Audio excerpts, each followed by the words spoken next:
Hi, welcome back to Game Room Crafts. I'm Kelly. This is my game room. Let's play.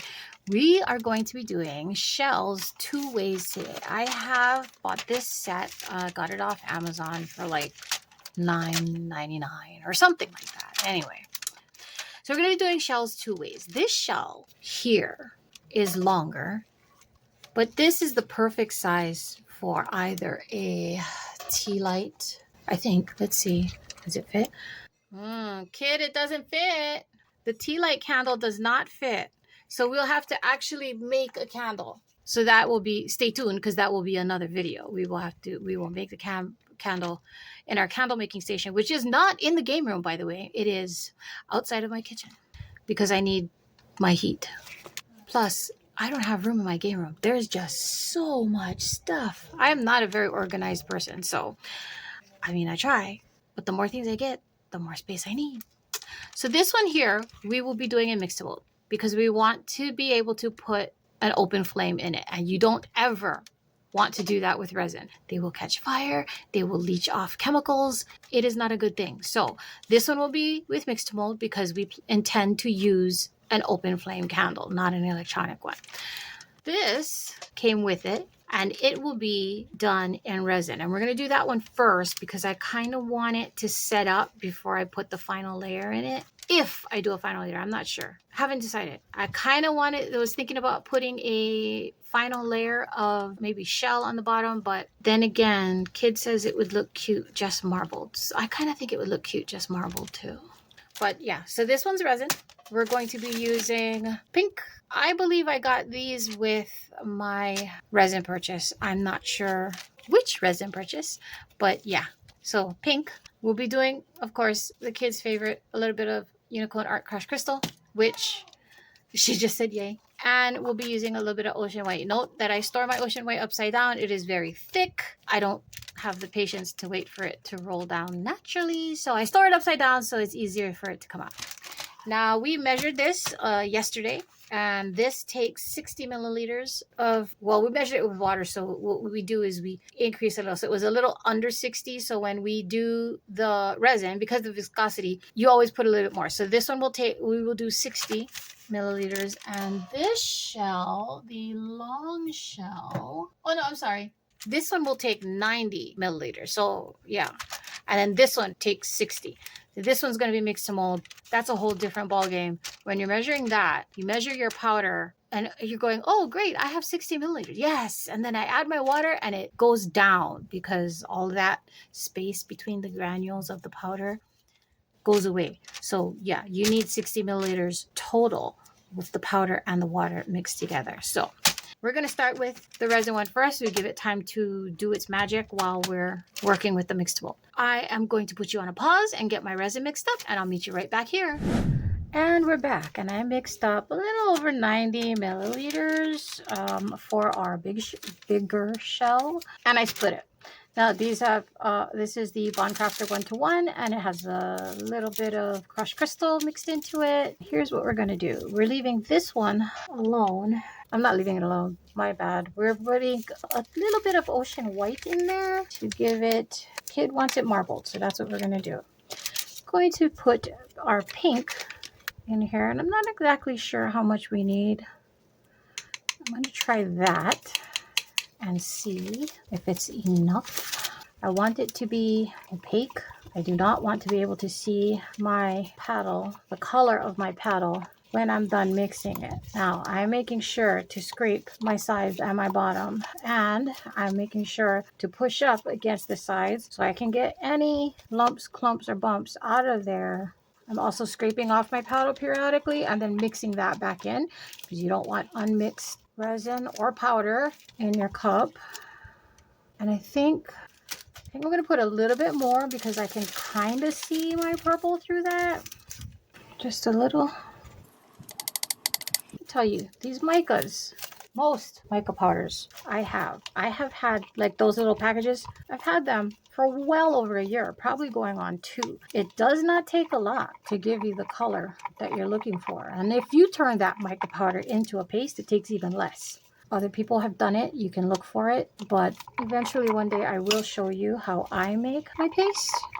It's very easy. It's just your color mica powder mixed into one part of the resin, either A or B. It doesn't matter. And no, it does not affect your cure, because it's not what you're going to be putting into your project is very little, so little that it will not affect your measurement.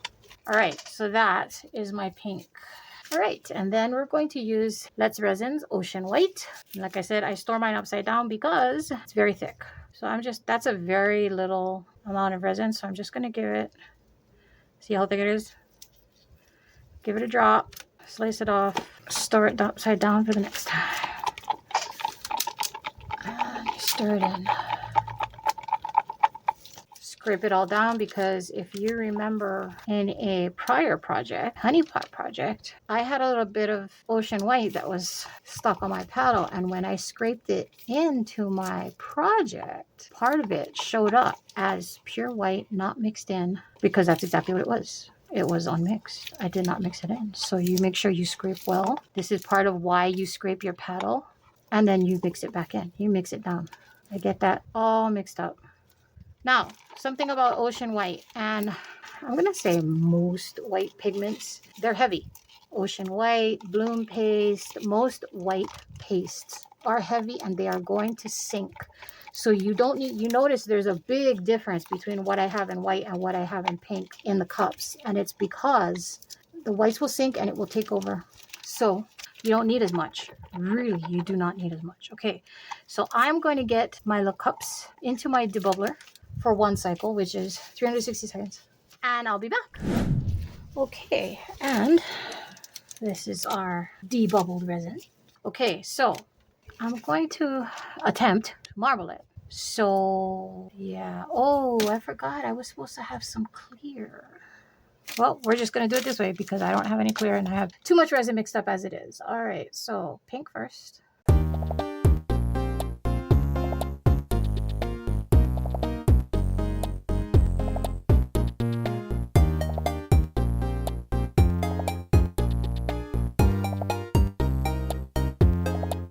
Yeah, I have a feeling I'm just going to end up with bands of color. If that's what I get, that's what I get. Unfortunately, I haven't done a marble in a while, so, and this is a tight spot, tight space, and I forgot all about my clear. While I'm here, you see down here, there is a point. Whoops, let's not spill over. Everybody in the pool. There's a point, so I'm giving it a squish, hopefully mitigating any bubbles. Squish.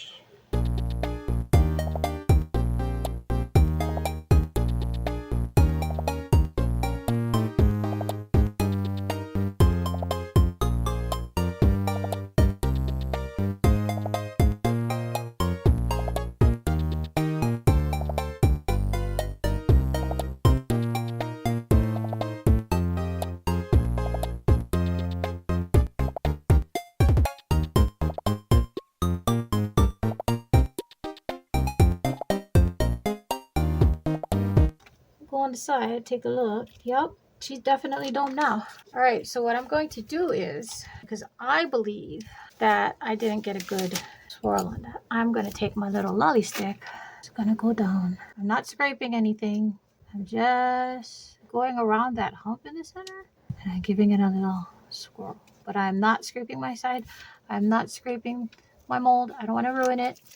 And hopefully that will stop us from giving it that banded look that I was afraid I was going to get because of the way I poured it. My bad. I make mistakes. Everybody makes mistakes. I'm still learning. I've been doing resin for, apparently, I just saw a post the other day that I took pictures of a project that I did 3 years ago. I didn't know I was doing resin 3 years ago. I thought I've been doing it for 2 years. But what happened was we had taken a break. So yeah, I've been doing this for a while and I'm still learning because this is Game Room Crafts. We don't just do resin. We do other things. I haven't put up any videos of it yet, but we will be. We will be. And it's not just me. The kid's going to get in on doing some projects too. That might be of interest to you or your youngins. All of this started with she and I a very, very, very long time ago. In fact, she has a scar from when we were doing a project with some crayons and a heat gun, which she says, I will recreate any of the crafts that we've done before, but I'm not doing that one. I might do it.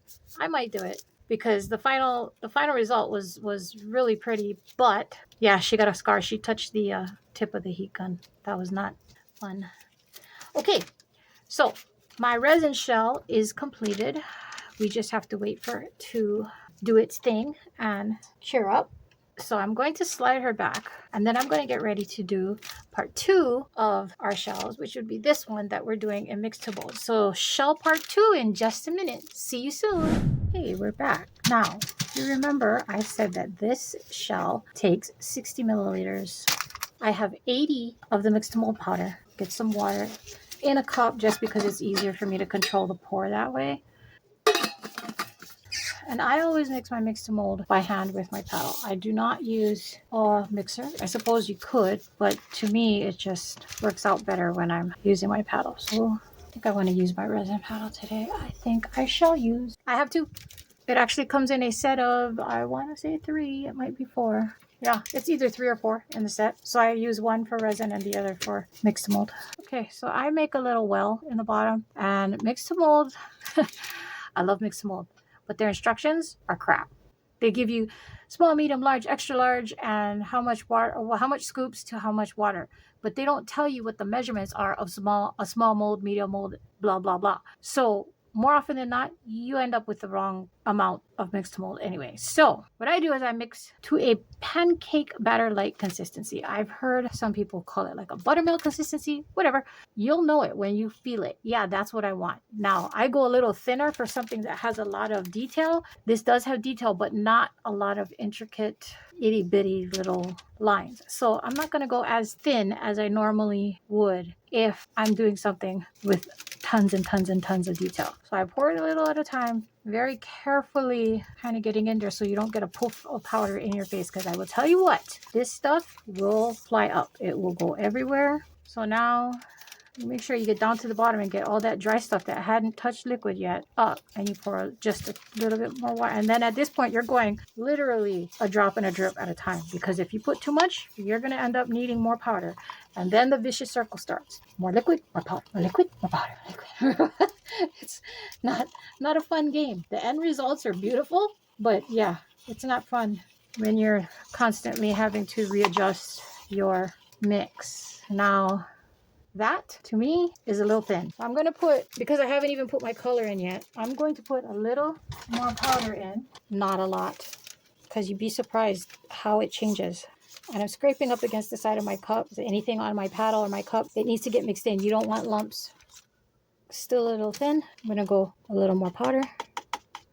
Idea here being, I'm adding a little powder. I do not want to have to add more water, because then I'll end up having to find another mold. If I'm even at 60, I don't know. Because like I said, you put in the powder, then you mix in your water, and then you're like, oh, that's a lot less than I thought it was going to be. There's a lot of air trapped in those teeny tiny micro pockets that you don't see. Let that settle. Yeah, and that's right above 60, so I should be okay. Measurement-wise, I don't know. Assuming I measured it correctly the first time. Honestly, that's still a little thin, but here's the thing about Mix2Mold.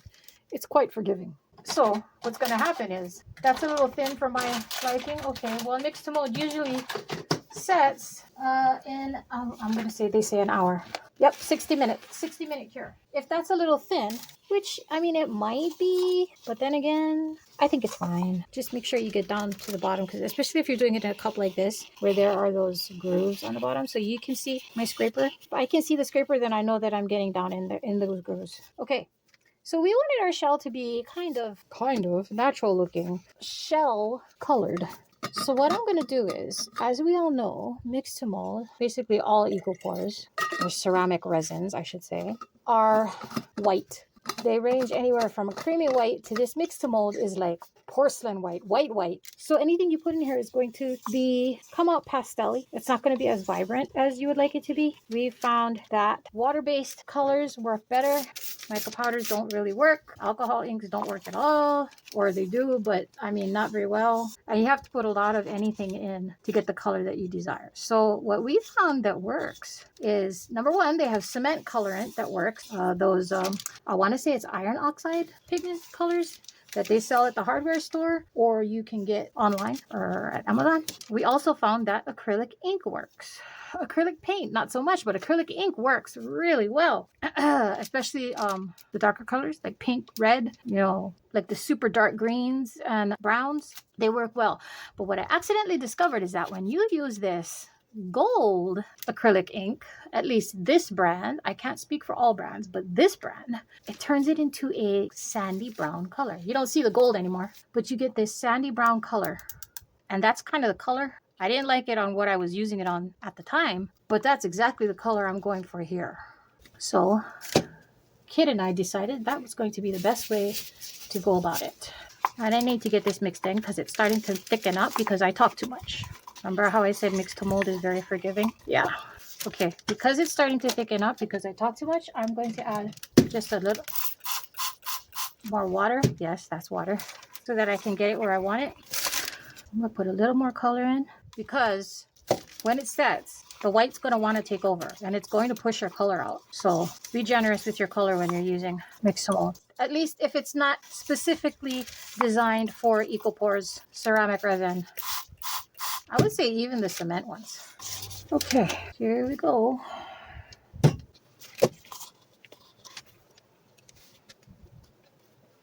Dude, that looks thick, like super thick.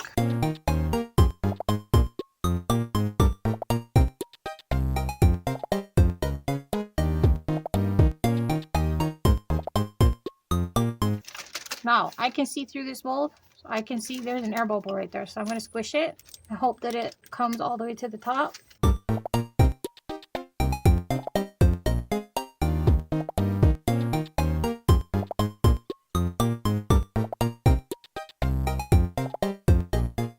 Tap, tap, tap, tap.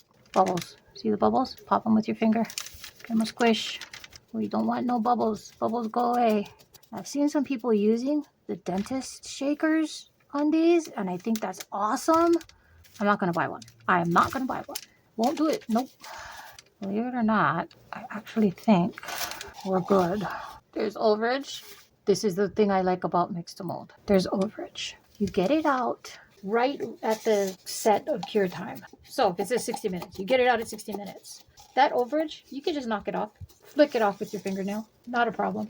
That's what happens. And if not, sandpaper. It's the easiest thing ever. It's way easier than having to bust your Dremel out when you're doing resin. You see me doing the drop? You ever make a cake and you go like this to get the bubbles to come up? Same concept. Exactly the same concept. Okay, we're gonna let that sit. And I'm gonna do this because that little last bit I put in, not smooth. It's already starting to harden up. Smooth that off now, then there won't be a lump to have to grind down later. That last little bit I put in actually caused a bump instead of helping, so forgiveness. It's still wet. It hasn't set yet, so I wet my finger, rubbed over it, the bump is gone. So it will be flat when we demold it in. Okay, so what happens with my Mix2Mold is this. They say it's demoldable in an hour, 60 minutes. It is to a certain extent. If you're doing something that's like got tiny little offshoots or something that's not thick, like this is thick, so I'm not super worried about that. But if you're doing something that, like say a snowflake, you're gonna do it in Mix2Mold. I don't know why you would, but you would. And you demold it in 60 minutes, chances are you are gonna end up with broken arms of the snowflake. They will snap off. Very, they're thinner. So I say 60 minutes. I'll leave it out here for like 45 minutes. And then I stick it in my repurposed food dehydrator that I use as a curing box. And it works. It's the same concept, actually. And a reviewer actually said, hey, this is no different than a food dehydrator. And one of the companies responded and said, you're right. It's very similar. We've, revamped it to make it better for resin, blah, blah, blah. But it's the same concept. So I have this food dehydrator that I have not used. I have owned it since the kid, who is now 18, was like 3. I used it once. It's been sitting in a closet. So now that I do the Mix2Mold, and I also use it for my resin, don't get me wrong, but for Mix2Mold, after 45 minutes or so, actually not even 45 minutes, this is hard. This is hard enough to move, and I can feel the heat already. Come with me. I'll show you. This is hard. I'm moving it. This is my food dehydrator. Take the cover off.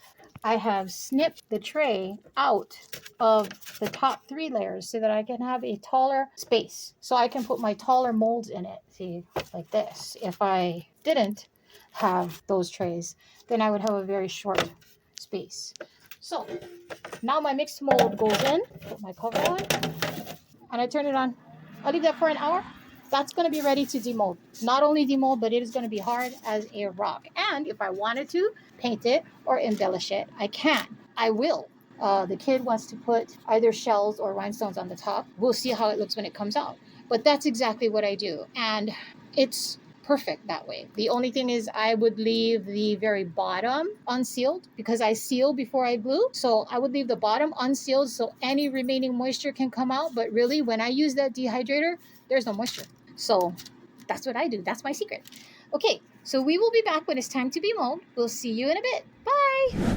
Hey guys, so our Mix2Mold shell has been in the dehydrator for 1 hour. So I'm going to take this out of the mold and let it sit while my resin is now in the curing machine instead. I'm going to let it sit because number 1, it's hot.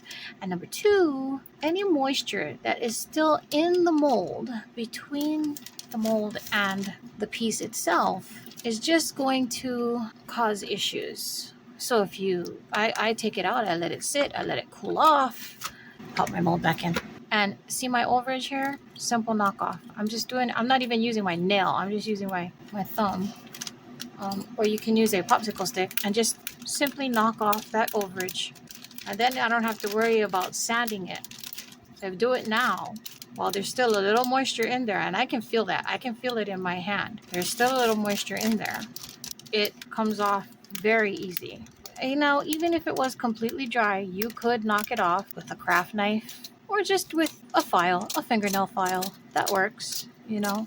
But I figure I do it now. Now, here's the deal. I can let this sit here and dry naturally, but then it's going to take a while before I can get to the painting or like the kid and I have decided we're going to glue on some shells on the outside. Now look, see that? I did get a couple of bubbles because remember it was thick when I poured it in and I tried to pound it out by doing the cake drop thing, but that, you know, most of them came out, but I got 2 bubbles there. So easily fixed with either, I mean, you could use spackle or you could use dry Mix2Mold and just mix them up and put it in the hole. Or in our case, we're going to be decorating it with either shell or rhinestone. So I'm going to actually pop this back into the dehydrator now that the mold is no longer trapping that moisture inside. So I'm going to pop this back in while my other shell is waiting in the dehydrator also. And I'll give it maybe another half hour to an hour. Really, it depends on the piece. This is not a very big piece. So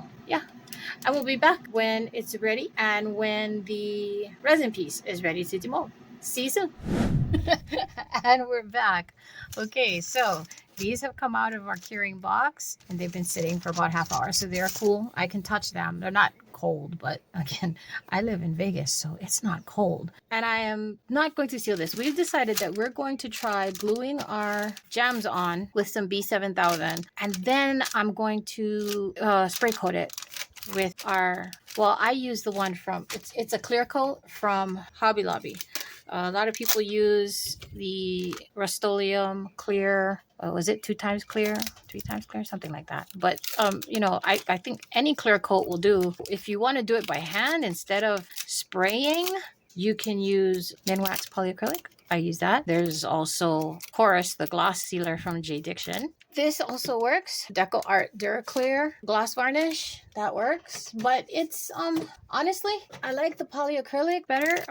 And as far as bringing out color in what you put into the mix, the spray varnishes, spray sealers seem to work better. So from my experience, everybody's going to try their own thing and everybody's going to have their own preference. So those are my 2 preferences. Okay, so I'm going to demold our resin shell, being careful because this is sharp.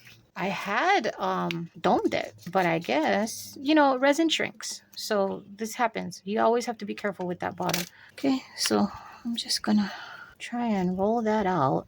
I think it's easier if I pull up from this side here. Oh, okay. That marbling worked really well. I'm surprised it worked because I forgot my clear, but that marbling actually worked really well. Kid, your idea worked really well for our resin shell. Very pretty with the marbling. Wow, I had a good idea. Wow, you had a good idea. I won't be able to trim the bottom till tomorrow morning once it's completely hardened because right now it's a little soft. So a little, if I try to, it's not squishy, it's hard. But if I try to cut into it, it will be more of a rubbery texture. So you don't want to do that. Okay, but it's ready for you. The kid is going to take over. She's going to be putting our gems, and we're only putting them in 3 spots. Yeah. Okay, so hold on for a second, and here comes the kid. Okay, kid, take it away. Hi.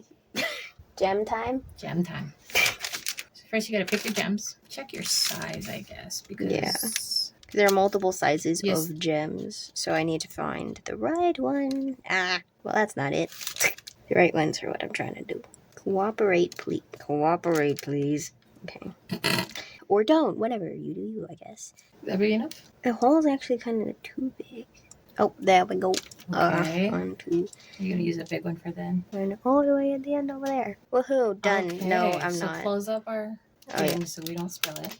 Oops. Oops. I definitely did not just fling another gem out of the box. No, you definitely did not do that. I lie, as it's literally in frame. Okay. This is B7000. We've never used this before. It comes with a little pin in the cap, which I wish the other one came with the pin in the cap. Woohoo. Oh, wow, Oops. it's dripping. Okay. It's glue. What you gonna do? Wait. Why is it so stringy? Unfortunately, that's... Yeah, wax pen. Yeah, I don't think that's a wax pencil, Mom. It came with it. What do you mean? It seems to be a white colored pencil, but... Here, wax. Yes, it's a crayon. Innovation. I never throw anything away. Including crayons. Oh. Actually, I found that in a box of stuff we were throwing away, so... I guess you do throw things away, just not all the things. If I threw away all the things... We would not have things. Oh, yep. That the crayon works. Ta-da! Oh, I dropped the gem. Called repurposing. This glue is very gloopy and very thin, so... I mean, that's what glue does. Oh, give it to me. I'll clean it off. Yeah, thanks. Thanks, Mom. Okay. Sarcasm. Thy name is Kid. I think that looks good. What do you think? I think that's cute. And I like that it's 3, the uneven number thing. Yeah. Like, if I want it to be like, it's like, oh, there has to be another one in this bump and this bit. No. That'd be quite a bit. Yeah. I think it looks good like that. Wait, what do you mean that'd be quite a bit? You're the one who wanted to go around the whole edge. If we were gonna go around the whole edge, then yay. But if you're only, like, oh, this bump, this bump, this bump, this bump. Well, what about this bump? Then, all the bumps. That's, yeah. Yeah. Okay, thanks a lot, Kid. Woohoo, gonna go walk the mascot. Oh, Pepsi walks. Yay. Okay, so these are going to sit and do their thing. Tomorrow, I will come back because the glue has to dry and all of that good stuff. So after the glue dries, I will give it, or maybe not. I don't know. I'm so torn. I don't know. I kind of like the idea of doing the spray sealer, but then again, I kind of don't. Because I'm wondering if I do the spray sealer, will it dull out my gems? Be careful. Love you too. Bye. Yes, we try to... Yay, package. Thank you. In this family, we try to be demonstrative because when I grew up, there was not that. So we try to give the kid all the love that we never got. And although the kid is living with autism, she doesn't suffer with autism. She lives with autism. Although the kid is living with autism, she has no trouble expressing her love and affection for those that she trusts and loves and has genuine affection for. So there's that. In that case, I think we won. All right. So we're going to let this dry overnight, and we are going to let this finish currying up, and tomorrow I will trim that. And then that's it. We've done a good job. I'm so happy we got to do our shell in 2 different ways. So thank you for joining us in the game room. I hope you had fun. We definitely did. Join us next week, where I'm not sure what we're going to be doing, but whatever it is, we will endeavor to make it fun. Bye.